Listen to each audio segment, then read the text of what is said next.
Meus amigos, parece que acertamos a nossa última teoria sobre o menino de branco e o homem de amarelo. Um episódio que com certeza vai dividir opiniões e que possivelmente deixa mais perguntas do que respostas.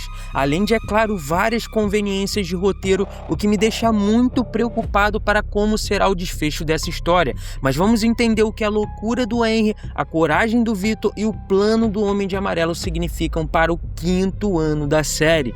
Então fica comigo até o final desse vídeo para saber tudo. Pessoal, primeira coisa, vamos tirar o elefante branco da sala e dizer que, para mim, pelo menos, esse episódio foi extremamente frustrante. Gente, nós estamos falando de uma season finale e o que vimos em tela foi praticamente um episódio de passagem. Ao mesmo tempo, isso também cria uma expectativa enorme para a 5ª e última temporada, e eu espero que seja a temporada de respostas de explodir cabeças e não simplesmente mais uma temporada de roteiros no estilo Deus Ex Machina. Enfim, agora que eu já desabafei um pouco das minhas frustrações aqui com vocês e críticas à parte, nós tivemos algumas coisas interessantes nesse episódio e é o que vamos destacar nesse vídeo, começando, por exemplo, com o grande choque desse encerramento, que foi perceber que eles finalmente conseguiram os ossos, o objetivo central de tudo, e isso não mudou absolutamente nada. Por quê? Porque o Jade simplesmente mentiu. A esperança de que os restos mortais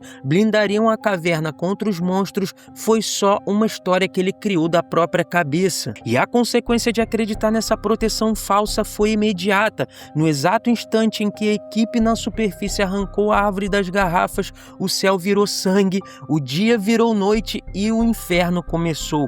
Perdemos pessoas importantes nesse episódio e a Fátima tecnicamente entrou para a estatística trágica ao se transformar numa criatura. A cidade não garantiu nenhuma rota de fuga. O roteiro esmagou a esperança dos moradores usando a única ferramenta que supostamente os protegia. O Homem de Amarelo provou que não esquece de ninguém no jogo dele, cobrando cada erro. E o que você também não pode esquecer é, por favor, carimbar o seu like nesse vídeo e se inscrever no canal, porque essa força orgânica é o que mantém a nossa comunidade de investigadores aqui sempre de pé. Lembrando também que você pode se tornar membro do canal agora. Isso é muito importante para a gente continuar criando vídeos e teorias mesmo depois da série ter acabado a temporada 4. Me ajuda aí, por favor, e muito obrigado àqueles que já são inscritos e deixam um like e o hype. Vamos seguir aqui pro vídeo. Então, para enxergar o tamanho da armadilha, a gente precisa voltar para a premissa que a temporada inteira vendeu pra gente.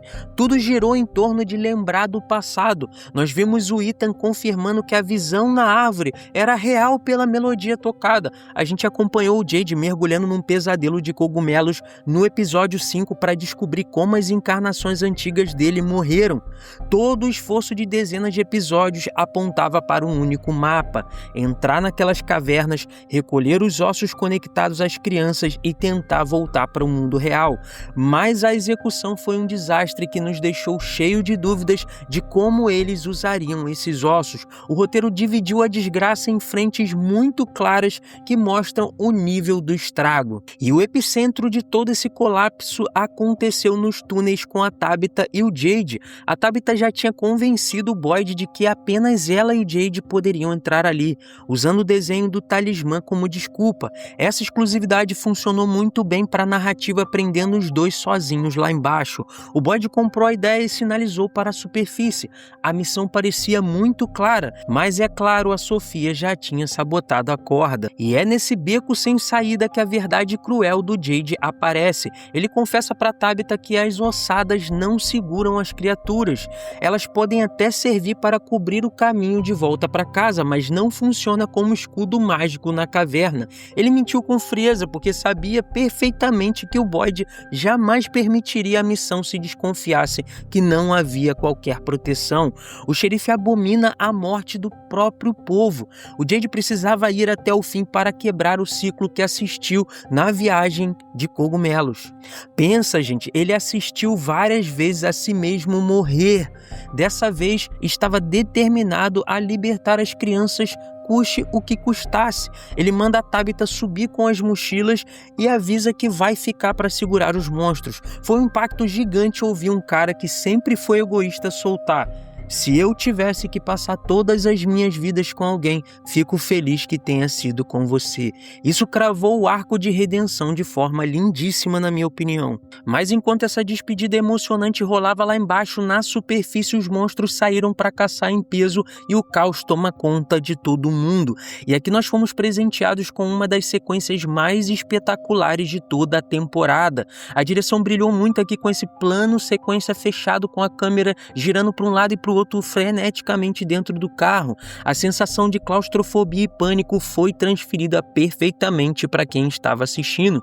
A Patty gritando em desespero completo e eu simplesmente torcendo para ela ir de arrasta. Aquele monstro agarrando no vidro foi simplesmente sensacional e compuseram um show de terror puro. Para mim, o céu que nós vemos cheio de raios e colapsado reforça algo que foi falado pela própria Sofia no episódio anterior. Aquela cidade ali opera pela lógica de rituais. Então, sendo assim, quando você retira uma peça do tabuleiro, todo o equilíbrio do jogo fica comprometido. O talismã exibe o sol e a lua. A esperança das crianças foi canalizada no símbolo que virou a árvore de garrafas. A árvore de garrafas é essa que funcionava como uma corda de esperança, mantendo a luz e as trevas empatadas. E isso acaba se refletindo em cena quando nós vemos o Boyd afundado em desesperança lá na delegacia. Porque na cabeça dele até aquele momento estava claro que as duas pessoas que poderiam ter alguma resposta de como eles saíam da cidade estavam mortas dentro daquelas cavernas.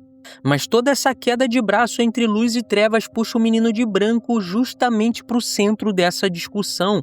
Quem é ele nessa bagunça toda? A queda da árvore simplesmente não abalou a estrutura dele. Por muito tempo eu acreditei que ele fosse a materialização da esperança das crianças. Estava até pensando em fazer uma teoria e soltar aqui no canal, mas a série desenhou que a esperança estava cravada nas próprias árvores de garrafa. Eu também descartei uma teoria que estava na minha cabeça sobre ele ser o filho do Homem de Amarelo. A postura dele indica que ele estava em Fromville desde a raiz desse problema todo. Então a última cena do episódio reforça que nós acertamos a teoria do nosso último vídeo, de que o menino de branco é a contraparte do Homem de Amarelo. Se você ainda não viu esse vídeo, eu vou deixar o link dele fixado no primeiro comentário. Vale muito a pena você dar uma conferida. Mas o detalhe bizarro aqui também nessa cena apontada pela Sofia e anteriormente pelo Vitor é que o menino de branco está crescendo, ele está amadurecendo fisicamente porque o ciclo está chegando ao fim. Como ele mesmo disse, o tempo está se esgotando e as regras do jogo estão mudando. Então, aproveitando o colapso generalizado, a Sofia ativou a engrenagem dela, oferecendo ao Eldin a mesma barganha nojenta que ela usou com a Clara, a promessa de voltar para casa em troca de lealdade. E embora o Eldin não seja um personagem tão querido pelo fandom de From, eu acho que o arco final dele foi muito coerente com o personagem, porque ele já tinha sofrido nas mãos da mulher de kimono no passado e aprendeu a lição. Ele segurou ali as próprias convicções, começou a rezar em voz alta e recusou o pacto com a entidade. Mas, como tudo tem um preço ali em From, a coragem dele custou um preço muito alto e nós vimos em tela a morte do personagem. Então, depois da Sofia contratar o Eldin pro Vasco, ela avisa pra Clara que ia acender o fósforo e ver a cidade queimar. Um plano de caos absoluto ali entrou em ação. Ela e a Clara rodaram a cidade inteira roubando sistematicamente todos os talismãs da porta, e isso arranca qualquer abrigo de proteção dos moradores.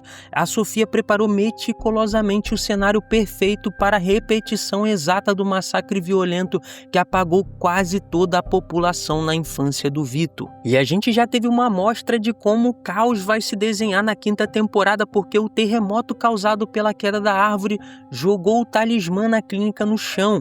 O monstro sorriso entrou no lugar tranquilamente e a consequência foi a morte brutal da Marielle. E aqui eu tenho que confessar para vocês que eu não esperava que realmente fosse ficar tão abalado com a morte dela, já que ela testou a paciência do público muitas vezes, mas a cena dela morrendo nos braços da Christie foi de cortar o coração. Vale destacar também a atuação muito boa da atriz que faz a Christie, trazendo todo um desespero, um peso, uma carga emocional, juntando a trilha sonora melancólica. Olha, vou te falar aqui, a direção acertou demais. E a ironia meio macabra aqui é que a Marielle passou a temporada inteira se perguntando se a alma ficava presa presa naquele lugar após a morte. Agora, de forma trágica, ela vai descobrir a resposta. E os nossos questionamentos se de fato a Fátima ia virar um dos monstros se confirmou aqui nesse episódio. E essa confirmação já vem quando o monstro Sorriso olha para Fátima e solta aquela frase: "Olá, mãe", muito cínico. E aí depois a gente vê a total transformação dela lá nos túneis para ganhar tempo para o pessoal da cidade. E foi muito emocionante porque ela olha para o grupo e pede com a voz embargada ali: "Lembre-se de mim, lembre-se de quem eu era".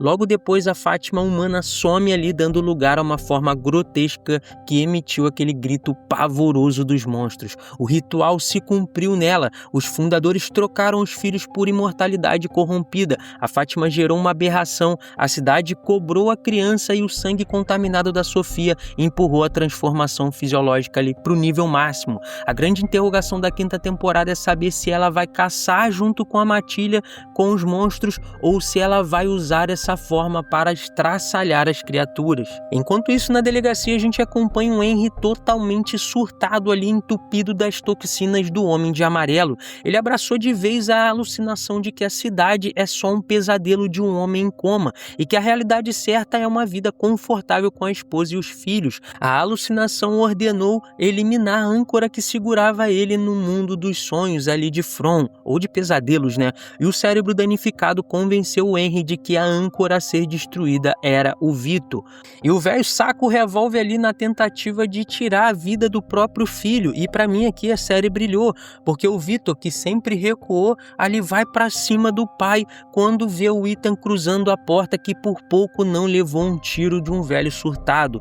Mas o Vitor aqui assume um papel de autoridade, levantando o tom e se impondo contra a loucura do pai, quebrando a ilusão e impedindo um assassinato. Foi um arco bem legal de se ver aqui. Eu disse para vocês em vídeos anteriores de que esse arco do Henry aqui era o mais legal da temporada até agora. E aqui a gente vê mais uma vez a direção forçando a mão no pânico, né? Porque a gente vê o Ethan já tomado pelo medo de ficar abandonado, igual o Vitor, começando a chorar. A Julie tentou acalmar o menino na cozinha e de repente o poltergeist começou.